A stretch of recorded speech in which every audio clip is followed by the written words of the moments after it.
Movie number 11 on the road to 1,000. I came up with the road to 1,000 movies idea just as a fun way to kind of track the movies that we're watching. I say we're, maybe you're watching them along with me, but I've watched way more than 1,000 movies in my life, just to put that out there. Enemy at the Gates is number 11, and this is a 2001 film that's a little bit of a forgotten gem, I think. I used to watch this back in the day when it was on HBO. I was 14. It would play all the time, and it's one that I caught in bits and pieces and was always really intrigued by because it's a sniper battle in World War II. And I remember watching it with my dad and just being like, this is cool. This is what it's like to just be an adult, right? You watch sniper war films with your dad at 14 years old. It's such a dad film too. But 2001, and it's a Jude Law vehicle. Jude Law was an up-and-coming young buck at this time, and the cast is pretty stacked. It's Jude Law, Joseph Fiennes, Ralph Fiennes' brother, Rachel Weisz, Bob Hoskins, and Ed Harris plays the rival sniper. So it's based on a true story that's debated. It's like a true story. It's Vasily Zaslev, who's this famous Russian sniper who put in a lot of tactics that are still used in Russian military and sniper stuff to this day.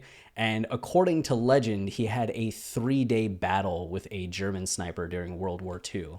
And that's debated. Some people say it's just propaganda. Other historians say it could have happened. There was a German sniper who was responsible for 103 confirmed kills, which is kind of wild. But the story in this movie, it's just a kind of a classic. A guy comes in, is unknown, and then rises up to this hero status, all the while doing sniper missions. Pretty cool. Just overall, it's fun to watch. And really, the first 10 minutes, not first 10 minutes, like the first half of the movie, I was wondering how high I actually needed to rate it, because the cinematography in the first half of the movie kind of really good for a 2001 war movie. Like, so many films at this point were really not corporatized, because that hadn't happened yet, but really popcorny, like blockbustery. So this is not All Quiet on the Western Front, right? Which is a lot more artistic, a lot more auteur. This was safer in some ways, but it had style. It had, I don't know, something about it where I was kind of in awe of the cinematography and some of the story beats and performance. I was like, I'm into this. Like, I think I might actually rate this really high. And then by the second half of the movie, it falls into a lot of tropes. It seems like all the budget for the cinematography went away, and all the artistry and craftsmanship you were seeing up front kind of just falls to the side as they get into a lot more of the traditional blockbuster story beats. I don't know if that's something where some executive came through and was just like, streamline it, or they ran out of budget, or what. But it lost just like a little bit of its luster. And by the end, I was like, okay, this was solid. If I was going to give it a ranking in my list, I think I'd put it under enjoyable rather than impressive or wow. So it doesn't go up in the top tier. So essentially like a 6 out of 10, 6.5 out of 10, if you want to score it that way.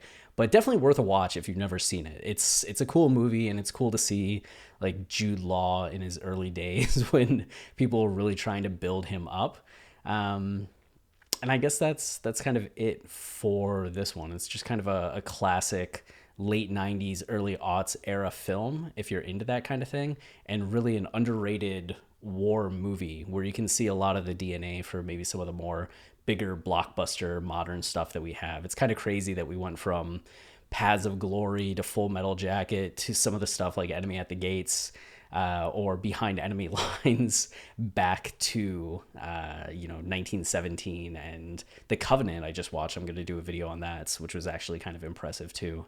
And then All Quiet on the Western Front. So it's in this oddball era, but I still appreciated it for just the texture and feel that these late 90s, early aughts movies have.